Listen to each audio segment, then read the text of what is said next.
Bagaimana cara menentukan waktu sholat 5 kali sehari di berbagai pelosok permukaan bumi ini? Untuk menjawab pertanyaan ini, kita memerlukan keterangan yang panjang. Sebab itu, baiklah, kita bicarakan yang penting-penting saja. Pada video-video yang telah berlalu, telah kita bicarakan betapa planet-planet dan bumi ini menjalani garis orbit zigzag, terdorong ke utara dan ke selatan sewaktu mengitari surya. Hal demikian menimbulkan pergantian musim di permukaan setiap planet. Sehubungan dengan sosial ekonomi manusia umumnya, maka orang bagaikan terpaksa menentukan daerah geografis di bumi ini menjadi frigid zone, torrid zone, dan temperature zone. Frigid zone yaitu daerah dingin, meluas sejauh 23,5 derajat dari masing-masing kutub bumi di utara dan di selatan. Di daerah ini, pergantian siang dan malam sangat lama, maksimal 6 bulan siang dan 6 bulan malam. Tengah malam panjang di kutub utara berlaku pada bulan Desember, dan siang panjang berlaku bulan Juni. Sementara itu, di kutub selatan berlaku keadaan yang sebaliknya di setiap tahun. Torrid zone yaitu daerah panas, meluas sejauh 23,5 derajat utara dan ke selatan garis ekuator bumi. Di daerah ini, pergantian siang dan malam hampir sama panjang waktunya, dan surya tepat pada daerah ekuator bumi pada tanggal 21 Maret dan 22 September. Temperature zone yaitu daerah musim yang berada di belahan selatan dan utara bumi, masing-masingnya 43 derajat di luar frigid zone dan torrid zone. Daerah musim belahan utara mengalami waktu siang lebih panjang, mulai tanggal 21 Maret sampai 22 September.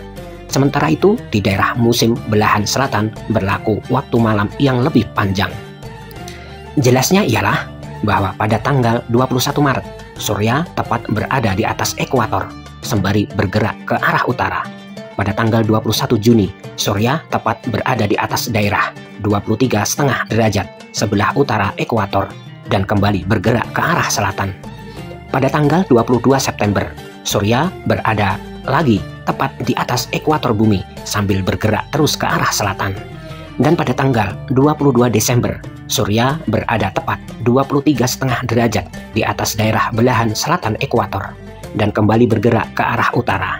Berlaku pada abad 20 Masehi. Perpindahan posisi surya dilihat dari permukaan bumi demikian menimbulkan perbedaan panjang waktu siang dan malam yang selalu berubah di sepanjang tahun. Perpindahan posisi surya juga menimbulkan waktu subuh, maghrib, dan sebagainya tidak pernah tepat pada suatu daerah. Kadang-kadang lebih cepat daripada biasanya dan kadang-kadang lebih lambat.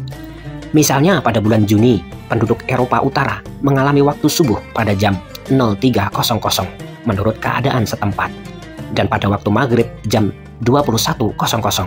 Tetapi pada bulan Desember, waktu subuh di sana berlaku pada jam 09.00 dan waktu maghrib pada jam 15.00. Sementara itu, pada bulan-bulan tersebut, penduduk Australia Selatan mengalami waktu subuh dan maghrib yang sebaliknya. Dari sejarah perkembangan Islam semenjak abad ke-7 Masehi, dapat diketahui bahwa masyarakat Islam senantiasa menentukan waktu sholat dan puasa berdasarkan terbit dan terbenamnya surya dipandang dari kediaman masing-masing. Hal ini pada pokoknya dilakukan menurut ketentuan pada surat kedua ayat 187, dan kepatuhan melaksanakan contoh-contoh ibadah yang berlaku tanpa penganalisaan lebih teliti tentang ketentuan Allah yang terkandung di dalam Al-Quran pada berbagai ayat suci. Padahal cara demikian di beberapa daerah permukaan bumi tidak praktis, bahkan tak mungkin dipakai. Pada umumnya, cara menentukan waktu sholat dan puasa menurut terbit dan terbenamnya surya demikian tak mungkin dilakukan untuk dipakai dalam kawasan temperature zone, apalagi di frigid zone, di mana waktu terbit dan terbenamnya surya terlalu lama.